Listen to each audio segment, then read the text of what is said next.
भगवान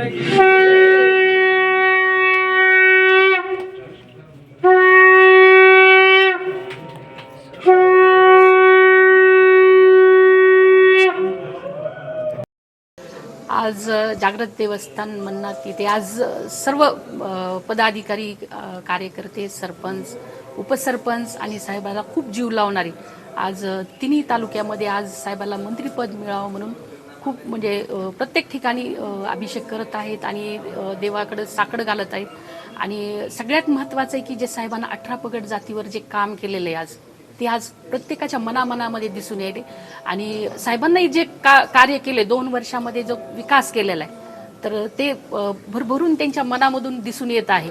तर धर्म कर्म योग आणि ज्ञान या 4 गोष्टीवर ज्या वेळेस आपण कार्य करतो त्यावेळेस असे मनामधून एक काय म्हणतात ते एक भक्तिभाव तयार होते आणि ज्या वेळेस आपण धर्माचं कार्य करतो त्यावेळेस देवाची कृपादृष्टी पण असती माणसावर.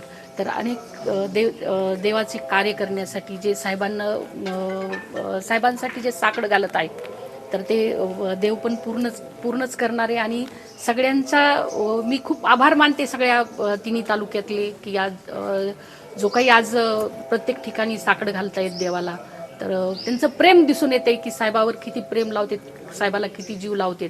आणि आजही आपल्या इलेक्शनच्या माध्यमातून आपल्याला दिसून आलं की साहेबावर जो काही त्यांनी आम जनतेने साहेबाला जे निवडून दिलं आणि इतक्याही कठीण प्रसंगामध्ये जी साथ दिली ती साहेबाला खूप भरभरून. आणि आजही मंत्रिपदासाठी आज प्रत्येक माणूस एक साकडं घालतंय देवाला. तर त्या सगळ्या जनतेची मी खूप आभारी आहे की आणि देव तो आशीर्वाद पूर्ण करणारच आहे. आणि साहेब लवकरच मंत्री पण बनणार आहेत.